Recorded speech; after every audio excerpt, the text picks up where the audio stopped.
Hi orange bloods, welcome to ராகேஷன் ஜெனி 2.0. ரொம்ப நாளா நம்ம எதிர்பார்த்த ஃப்ரீ டாஸ்க் வந்து விட்டது. அதெல்லாம் ஒரு சிலர் பார்த்திருப்பீங்க. நேத்து வந்ததுல பெஸ்ட் அம்மா அப்பா யாரு உங்களுக்கு அப்படின்றத மறக்காம கமெண்ட்ல சொல்லுங்க. பார்க்காதவங்க இந்த வீடியோ ஃபுல்லா பார்த்து முடிச்சதுக்கு அப்புறம் யார் உங்களோட ஃபேவரட் அம்மா அப்பா அப்படின்னு கமெண்ட்ல சொல்லுங்க. இப்போ யார் அம்மா அப்பா எல்லாம் வந்தாங்க, என்னெல்லாம் சொன்னாங்க அப்படின்றதெல்லாம் டீடைலா பார்க்கலாம். அதுல ஃபர்ஸ்ட் ஃப்ரீஸ்னு சொன்ன உடனே நம்ம மக்களுக்கு புரிஞ்சு போச்சு, ரைட் நம்ம வீட்ல இருந்து அம்மா அப்பா எல்லாம் வர போறாங்க அப்படின்னு. ஆனா அர்ச்சனாக்கு மட்டும் ஒரு ஸ்டெப் மேல போய் அவங்க கற்பனையிலேயே அவங்க அம்மா அப்பா வந்துட்டாங்க. அதனால அதை யோசிச்சு பார்த்து ஃப்ரீஸ்ல இருக்கிறப்பவே அவங்க கண்ணிலிருந்து கண்ணீர் பொல வர ஆரம்பிச்சிச்சு. சரி, இத்தனை நாளா அம்மா அப்பாவை பார்க்காம இருக்கிறாங்க, அப்படி இருக்கிறப்ப பார்க்க போறோம்னு நினைக்கிறப்போ கண்டிப்பா கண்ணீர் வர்றதெல்லாம் எதிர்பார்க்கிற ஒரு விஷயம் தான். ஆனா மாயாக்கும் அந்த மாதிரி கண்ணீர் வரும் அப்படின்னு பார்த்தா அப்படின்னு ஏப்பம் விடுது இந்த பீஸ். உன்னை பெத்ததுக்கு உடம்புல பூரிச்சு போயில இருக்கும். நெக்ஸ்ட் நம்ம ரவீனா கிட்ட மணி சொல்லிட்டு இருக்காரு, நல்ல வேலை உங்க அம்மா வரல இந்த ஃப்ரீ டாஸ்க்ல இருக்கிறப்போ, நான் முட்டைக்குள்ளேயே ஃப்ரீஸ் ஆயிட்டேன், நீ வேற பக்கத்துல இருக்கிற, தப்பி தவறி உங்க அம்மா வந்திருந்தாங்கன்னு வச்சுக்கா என்ன பண்றது, அப்படியே தலகாணியை போட்டு உள்ள போய் எலி குஞ்சு மாதிரியே ஒளிஞ்சிட்டு இருந்திருப்பேன் அப்படின்னு சொல்லிட்டு இருக்காரு. சரி, நேத்து வரல, எப்படி இன்னைக்கு வருவாங்க, ஒளியறதுக்கு ரெடி ஆயிக்கிறாஜா, அப்படி இல்லனா மாமியாரே என்ன ஆசீர்வாதம் பண்ணுங்கன்னு சொல்லி போசுக்குன்னு கால்ல ஊந்துரு, மரியாதை தெரிஞ்ச புள்ளன்னு சொல்லி ஏத்துக்கிறதுக்கு சான்ஸ் இருக்குது. அதே நேரம் யாருக்கடா மாமியாரே, மணின்னு பேர் வச்சவனுக்குலாம் நான் பொண்ணு கொடுக்க மாட்டேன் அப்படின்னு சொல்றதுக்கும் சான்ஸ் இருக்குது. எதுக்கும் ரெடியா இருந்துங்க மிஸ்டர் பெல் பாய். என்னடா ரொம்ப பயமுறுத்துறீங்க. அடுத்து நம்ம பிக் பாஸ் வந்து, சரி நீங்க எல்லாம் தான் எதுவும் பெருசா கண்டென்ட் பண்ண மாட்டீங்க, உங்களுக்கு கொடுக்குற சம்பளத்துக்கு அட்லீஸ்ட் உங்க அம்மா அப்பாவையாவது வச்சு ஏதாவது கண்டென்ட் பண்றோம் அப்படின்னு ஒரு பிளான் போட்டாங்க பிக் பாஸ். சோ என்ன சொன்னாங்க அப்படின்னா, இங்க பாருங்க மக்களே, எப்படியும் உங்க அம்மா அப்பா வருவாங்க அப்படின்றது உங்களுக்கு தெரியும். ஆனா உங்க அம்மா அப்பா மட்டும் வந்துட்டு போயிட மாட்டாங்க, அடுத்த நாள் உங்க அண்ணன் தம்பி அக்கா தங்கச்சி யார் வேணா வரலாம். சோ ஒரே குடும்பத்துல இருந்து மோர் தென் ஒன் பீப்பிள் வர்றதுக்கு நிறைய சான்ஸ் இருக்குது. சோ ஜாலியா இருங்க, குதூகலமா இருங்க அப்படின்ட்டாரு. அதை சொல்லி முடிச்ச உடனே பூர்ணிமாவோட அம்மா வந்தாங்க. அதை பார்த்த உடனே அம்மா அப்படின்னு ஓடி போய் கட்டி பிடிச்சுக்கும் இந்த பீஸ் அப்படின்னு பார்த்தா சோஃபா பின்னாடி ஒளிஞ்சுக்கிட்டேன் ஹைட் அண்ட் சீக் விளையாடுறாங்க. அப்புறம் பொண்ணை பார்த்த உடனே அவங்க அம்மாக்கு கண்ணீர் தாரையா வர ஆரம்பிச்சிச்சு. யாருக்கு தான் இருக்காது. அதை பாக்குறப்போ நம்ம பூர்ணிமா கட்டி பிடிச்சி, அம்மா நான் உன்னை ரொம்ப மிஸ் பண்ணமா அப்படின்னு பயங்கரமா அழுவாங்கன்னு பார்த்தா அம்மா சைட்ல இருந்தா கண்ணீர் வருது தவிர்த்து இந்த பீஸ் கண்ணுல இருந்து 5 பைசா கூட அழுவ வரல. அழமாட்டேன்மா, நான் அழமாட்டேன். ஆனா அப்போ புரியல. அப்புறம் போக போக பூர்ணிமாவோட அம்மா பேசுறதெல்லாம் பாக்குறப்போ நானே அவங்களுக்கு மிகப்பெரிய ஃபேன் ஆயிட்டேன். ஏன் அப்படின்னு கேட்டீங்கன்னா, வீட்டுக்குள்ள யார் மேலேயும் தனிப்பட்ட வன்மத்தெல்லாம் காமிக்காம எல்லாரையுமே ஈக்குவலா ட்ரீட் பண்ணாங்க. அது மட்டும் இல்லாம ஃபன்னா ஜாலியா எதையுமே பெருசா எடுத்துக்காம கேஷுவலா வந்தாங்க, கேஷுவலா போனாங்க. அப்புறம் தான் புரிஞ்சு இவங்க ரெண்டு பேரும் ஜஸ்ட் அம்மா அப்பா மட்டும் கிடையாது, ஃப்ரெண்ட்ஸ் மாதிரி இருக்கிறாங்க அப்படின்ட்டு. அதனால தானோ என்னவோ நீ யாரை லவ் பண்ணாலும் நாங்க சேர்த்து வைக்கிறோமா அப்படின்னு ஒரு ஃப்ரெண்டு மாதிரி இருந்து ப்ரீ அப்ரூவல் கொடுத்து வச்சிருக்காங்க நம்ம பூர்ணிமாக்கு. கத்துக்க அவன்கிட்ட இருந்து 10 வருஷமா பழைய மைக் செட்டை வச்சுட்டு மூஞ்சி எப்ப பார்த்தாலும் உருன்னு வச்சுக்கிட்டு ஆளப்பாரு. இந்த மாதிரி எல்லாருக்கும் ஒரு அம்மா அப்பா கிடைச்சா நம்ம இந்தியாக்குள்ள லவ் ஃபெயிலியரும் இருக்காது. கொடைக்கானல், ஊட்டி, மூணார் போன்ற மலை பிரதேசத்துல சூசைட் ஸ்பாட்னு ஒன்னு இருக்கும் தெரியுமா, அந்த மாதிரி ஒரு ஸ்பாட்டே கூட இருந்திருக்காம இருக்கிறதுக்கு சான்ஸ் இருக்கு. அட்லீஸ்ட் அடுத்த ஜெனரேஷன்லயாவது மாற்றம் இருக்குதா அப்படின்னு வெயிட் பண்ணி பார்ப்போம். இதை நான் காண்டில பேசுறேன் இல்ல லவ் ஃபெயிலியர்ல பேசுறணும் அப்படின்லாம் தப்பா நினைச்சுக்காதீங்க. ஜஸ்ட் பொதுவா சொன்னேன். எனக்கு பொறாமலாம் இல்ல, லைட்டா பொறாமதான். சரி, நம்ம விஷயத்துக்கு வருவோம். இப்ப நம்ம விஷ்ணு என்ன சொல்ல போறாங்களோ அப்படின்னு பதட்டத்தோடவே இருந்தாரு. ஆனா அவங்க ஒன்னும் பெருசா இந்த பீஸ கண்டுக்கவே இல்ல. என்னப்பா விஷ்ணு நல்லா இருக்கியா அப்படின்னு கை கொடுத்துட்டு போயிட்டே இருக்காங்க. இந்த பீஸ் பெருசா எதிர்பார்த்துச்சு. பூர்ணிமா வீட்டுல இருந்து அவங்க அம்மா அப்பா வந்து, விஷ்ணு உன்னை லவ் பண்றான் போல இருக்குமா, நல்ல பையனாதான் தெரியுது, நம்ம பேசி முடிச்சிடலாமா அப்படின்லாம் பேசுவாங்கன்னு நினைச்சிட்டு கட்சியில பார்த்தா இந்த ரெண்டு பீஸுங்களும் சண்டை போடுறத பாக்குறப்போ பூர்ணிமாவும் பூர்ணிமாவோட அண்ணனும் சண்டை போட்டுக்கிற மாதிரியே எனக்கு ஃபீல் ஆகுது அப்படின்ட்டு போயிட்டாங்க. இந்த பீஸ் இந்த மாதிரி ஒரு காதல் கோட்டையை கட்டுறதுக்கு கிட்டத்தட்ட 70 இருந்து 75 நாள் ஆகி போச்சு. ஆனா ஒரே செகண்ட்ல வந்து அண்ணன் தங்கச்சின்ட்டு போயிட்டாங்க.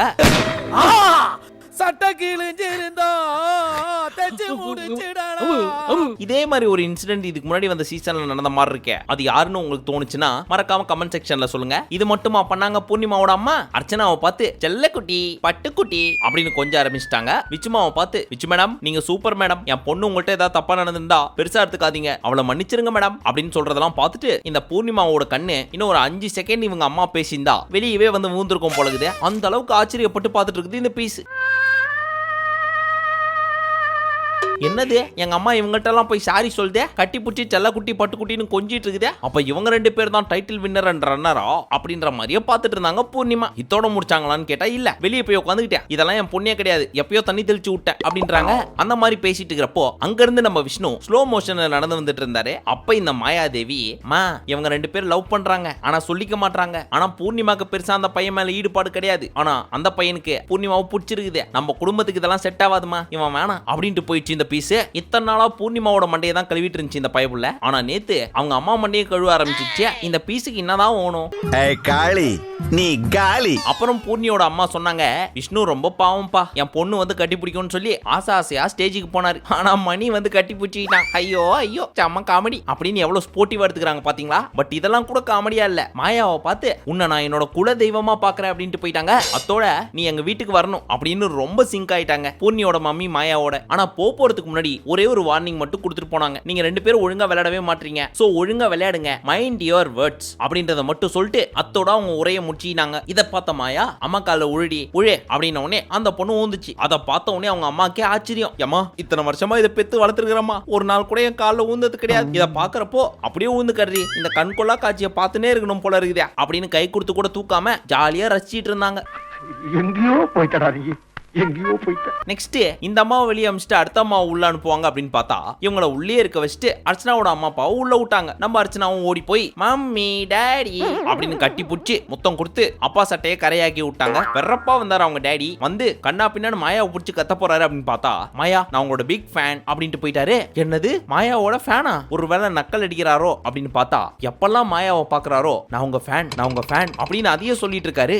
ஐயோ என்ன நம்பவே முடியல. இவங்க 2 பேரையும் பார்த்தா ரவீனா ஐயோ இவங்க 2 பேரும் ரொம்ப கியூட்டா இருக்காங்க அப்படின்னு சொல்றது கேட்ட பூர்ணியோட அம்மா, ஐய் நான் அப்ப கியூட்டா இல்லையா? நான் முன்னாடியே வந்தேன், என்கிட்ட ஒரு வார்த்தை சொன்னியா நீ இந்த மாதிரியே அப்படின்னு செவுத்துல சாணி அடிச்ச மாதிரி பச்சக்குன்னு கேட்டாங்க. எனக்கு என்ன தோணுதுன்னா இந்த சீசனுக்கு பூர்ணிமாவை அனுப்பிச்சதுக்கு பதிலா அவங்க அம்மாவை அனுப்பிச்சு விட்டுருக்கலாம். காமெடியாவும் பேசுறாங்க, கேட்க வேண்டிய இடத்துல கரெக்டான கேள்வியும் கேட்கறாங்க. You wait, me go, Deva come. Next அர்ச்சனாவோட அம்மா விச்சுமாவை பார்த்து Vichu ma'am thank you so much, எங்க பொண்ணை நல்லா பாத்துக்கிட்டீங்க அப்படின்னு அவங்களுக்கு ஒரு தேங்க்ஸ் சொல்லிட்டு அப்படியே இவருக்கு லெஃப்ட்ல உட்காந்து இந்த விக்ரமா பார்த்து இந்த வீடை பொறுத்த வரைக்கும் ஒரு சில சிச்சுவேஷன்லாம் இருக்கும், அது ஒரு சூழல் அப்படின்றதெல்லாம் ஓகே, ஆனா மனிதாபிமானம் அப்படின்றது ரொம்ப முக்கியம். அதுலயும் விக்ரமே உனக்கு தான் நான் சொல்ல வரேன், உன்னை நேரா பார்த்து சொல்லணும்னு நினைச்சினே இருந்தேன், அவனை நீயே மாட்டின. சரி நான் சொல்றது கேளு, என் பொண்ணு வந்த புதுசுல பாத்ரூம் வாசல்ல பெருக்கிட்டு இருந்துச்சு. அப்ப நீ அக்ஷயாவை கூப்பிட்டு அப்படின்ற மாதிரி கண்ணை காமிச்சேன். அந்த மாதிரி பண்ணலாமாப்பா? ஏதோ விச்சுமாக்கும் என் பொண்ணுக்கும் மிஸ் அண்டர்ஸ்டாண்டிங், அதனால அவ ஃபீல் பண்ணி அழுதுட்டு இருக்கா. அப்ப நீங்க உதவணும்னு கூட அவசியம் கிடையாது, ஆனா அட்லீஸ்ட் அந்த மாதிரி ரியாக்ட் பண்ணாமலாவது இருந்திருக்கலாம்ல. ஏன்னா அது ஒரு அப்பாவை நான் பாக்குறப்போ ரொம்ப ஊண்டிங்கா இருந்துச்சு, வலிச்சுது அப்படிலாம் சொல்லிட்டு இருந்தார். இத பார்த்து நம்ம விக்ரம் அப்பா நான் வேணும்னு பண்ணலப்பா, சாரிப்பா, ஜஸ்ட் ஃப்ரெண்ட்லியா தான்ப்பா பண்ணேன், தப்பா இருந்தா மன்னிச்சுக்குங்கப்பா அப்படின்ட்டு அங்கேயே வாயாலே காலில் ஊந்துட்டாரு. ஐயோ ஐயோ.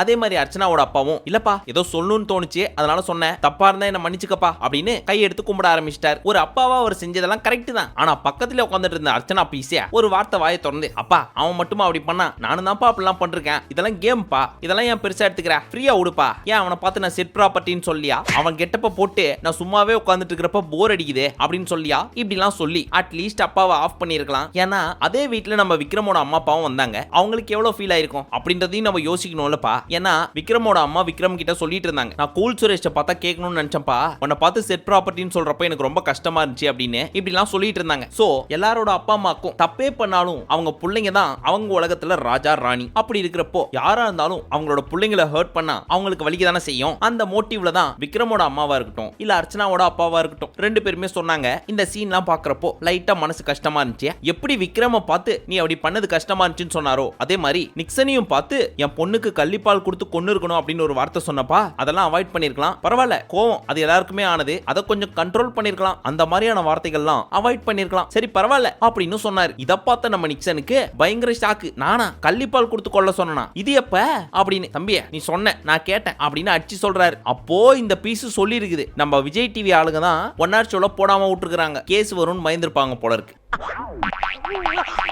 இதை நம்ம பார்க்காம விட்டுருக்கோம். மேபி அவர் இப்படி சொல்லியிருந்தாரு அப்படின்னா அதை கண்டிப்பாக வன்மையாக கண்டிக்க வேண்டும். பட் அர்ச்சனாவோட அப்பாவை பொறுத்த வரைக்கும் ஜென்டில்மேன் பா. ஏன் சொல்றேன் அப்படின்னு கேட்டீங்கன்னா, எந்த அளவுக்கு விக்ரம் பண்ணது தப்பு அப்படின்னு சொல்லி வான் பண்ணாரோ அதே மாதிரி அர்ச்சனாவையும் தனியா கூப்பிட்டு, இருந்தாலும் நீ விக்ரம் கிட்ட அந்த டீ போடுற மேட்டர்ல ரொம்ப சீப்பா நடந்துக்கிட்ட, எனக்கு அது சுத்தமா பிடிக்கல, நான் கூட உங்க அம்மாட்ட சொல்லிட்டே இருந்தேன் ஏன் இவன் இப்படி எல்லாம் பண்றா அப்படின்ட்டு. சோ அர்ச்சனாமா உனக்கு இந்த உலகத்துல யாராவது ஒரு சின்ன ஹெல்ப் பண்ணா கூட அதை கட்சி வரைக்கும் மறக்காத, அவங்களுக்கு உண்மையாரு அப்பா அப்படி இல்லப்பா, இந்த வீட்டுக்குள்ள வந்ததுல இருந்து ஒரு ஸ்டார் கூட இந்த பீஸுங்க எனக்கு கொடுக்கலப்பா அப்படின்னு சொல்லி ஃபீல் பண்ணிட்டு இருந்தாங்க. உனக்கு ஏண்டா ஸ்டார், நீயே ஒரு ஸ்டார், ஸ்டாருக்கு வேணுமா ஸ்டார் அப்படின்னு டிஆர் மாதிரியே பேசிட்டு இருந்தாரு. அதே சமயம் விச்சுமாவை பார்த்து, அந்த பொம்மை டாஸ்க்ல உங்களை அப்படிலாம் பேசிக்க கூடாது மேடம், அதை நினைச்சு நான் ரொம்ப ஃபீல் பண்றேன், வெரி சாரி அப்படின்னு சாரி கேட்டார். மொத்தத்துல அவர் பாதிக்கப்பட்ட விஷயத்தையும் சொல்லிட்டு அவரோட பொண்ணையும் கண்டிச்சிட்டு ஒரு ஜென்டில்மேன் மாதிரியே உள்ள வந்துட்டு ஜென்டில்மேனாவே வெளியே போனாரு. அதுக்கு ஒரு மிகப்பெரிய பாராட்டுக்கள். இப்பேற்பட்ட நல்ல மனுஷனை பார்த்து ஸ்ட்ரிக்டான அப்பா, எம்டன் மகன் நாசர் மாதிரியான அப்பா, இப்படி எல்லாம் பில்டப் கொடுத்து வச்சிருக்குது இந்த பீஸ். யாருக்கு தெரியும் இவங்க வீட்டுல எம்டன் மகனா இருந்தாலும் இருந்திருக்கலாம். வெளியே வா, மம்பட்டி விட்டு நடுமண்டு பொறுக்குறியா?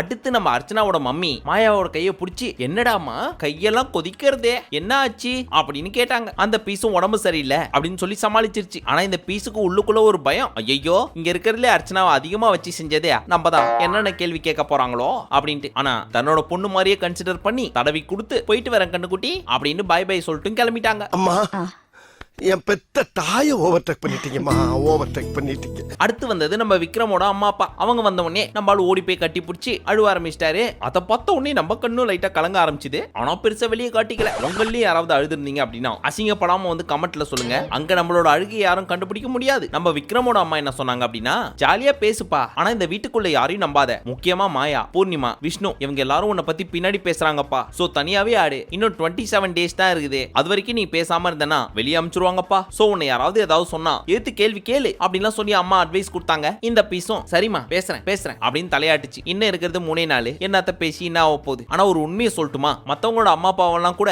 இவ்வளவு பரிதாபமா பார்க்க தோணல. ஏன் இவங்க அப்பாவை பாக்குறப்ப கூட அவ்வளவோ பரிதாபப்பட தோணல. ஆனா இவங்க அம்மாவை பாக்குறப்பதான் ரொம்ப ஃபீல் ஆச்சு. ஏன் அப்படின்னா தன்னோட பிள்ளைய வந்து மிச்சரு, காக்ரோச், செட் ப்ராப்பர்ட்டி இப்படிலாம் சொல்றத ஒரு அம்மாவே கேட்கிறப்போ வீட்டுல இருந்து அவங்க எவ்வளவு கஷ்டப்பட்டு இருப்பாங்க அப்படின்ட்டு. இதெல்லாம் தெரியாமல அவங்க பிக் பாஸ் வீட்டுக்குள்ள அமைச்சிருப்பாங்க அப்படின்னு நீங்க கேட்கலாம். இருந்தாலும் ஒரு அம்மாவா இதெல்லாம் பாக்குறப்போ கஷ்டமா இருக்கு தானே செய்யும். டேய் என்னடா திடீர்னு பூமர் அங்கிள் மாதிரியே பேசிட்டு இருக்கிற அப்படின்னு தானே நினைக்கிறீங்க, தெரியுது. ஆனா எனக்கும் இருக்கிறது மனசு தானே, அதனாலதான் லைட்டா ஃபீல் பண்ணிட்டேன். பெருசா எடுத்துக்காதீங்க, நம்மளாம் சென்டிமெண்டலி வீக்.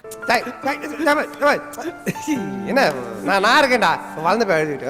நெக்ஸ்ட் விஜயோட அம்மா வந்தாங்க. அவங்க வந்து மணியும் ரவினாவையும் பார்த்து லைட்டா ஒரு மாதிரி கண்ணை காமிச்சு, ஏய் உங்களுக்குள்ள என்ன நடக்குது அப்படின்ற மாதிரி கேட்க, நம்ம விஜயும் அவங்க 2 பேர் ஜஸ்ட் ஃப்ரெண்ட்ஸ்மா அப்படின்னாரு. யாரு இதுங்க 2 ஃப்ரெண்ட்ஸ், நான் நம்பணும் அப்படின்ற மாதிரியே லுக்கு விட்டாங்க. இவங்க 2 பேர் பண்றதெல்லாம் ஒரு 3ஆம் கிளாஸ் பையன் பார்த்தா கூட இவங்கள ஃப்ரெண்ட்ஸ்னு ஒத்துக்க மாட்டான். அந்த அம்மாக்கு கிட்டத்தட்ட 50ல இருந்து 60 வயசு இருக்கும். இந்த மாதிரி எத்தனை பீஸுங்களை பார்த்திருப்பாங்க. அவங்கள்ட்ட போய் இவங்க 2 பேரும் ஃப்ரெண்ட்ஸ்னு சொல்லி காப்பாத்துறாங்களாமா.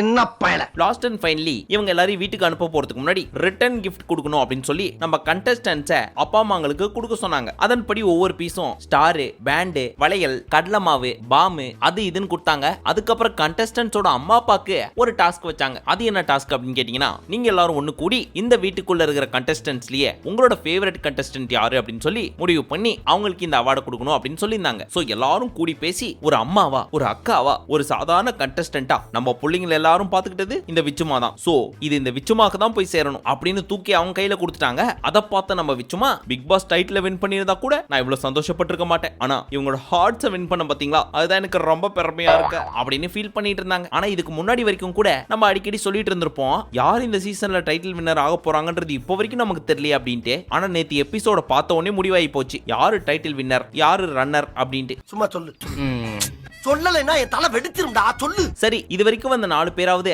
ஒன்னும் பெருசா எதுவும் பண்ணல, எல்லாரும் கூடயும் ஜாலியா இருந்து போயிட்டாங்க. பட் நான் ஆர்வமா எதிர்பார்த்துட்டு இருக்கிறது நம்ம ரவீனாவோட அம்மாவுக்காக தான். வந்து அவங்க பெருசா சம்பவம் பண்றாங்களா இல்ல பெரிய வெங்காயம் போட்டு சாம்பார் பண்ணி கொடுக்குறாங்களா என்பதெல்லாம் வெயிட் பண்ணி இன்னைக்கோ நாளைக்கோ தான் பார்க்கணும். பட் இந்த வீடியோல பார்த்தது எல்லாமே 1 hour ஷோட நடந்தது மட்டும்தான். இதை தாண்டி 24/7 அதிகமா நடந்துச்சுன்னு கேள்விப்பட்டேன். அதெல்லாம் இன்னைக்கு நம்ம ஜெனி பேசி ராகேஷ் ஜெனி சேனல்ல போடுவாங்க, பார்த்து தெரிஞ்சுக்கோங்க. மீண்டும் உங்களை நாளை வீடியோவில் சந்திக்கும் வரை நன்றி, வணக்கம், நமஸ்தே, நமஸ்கார்.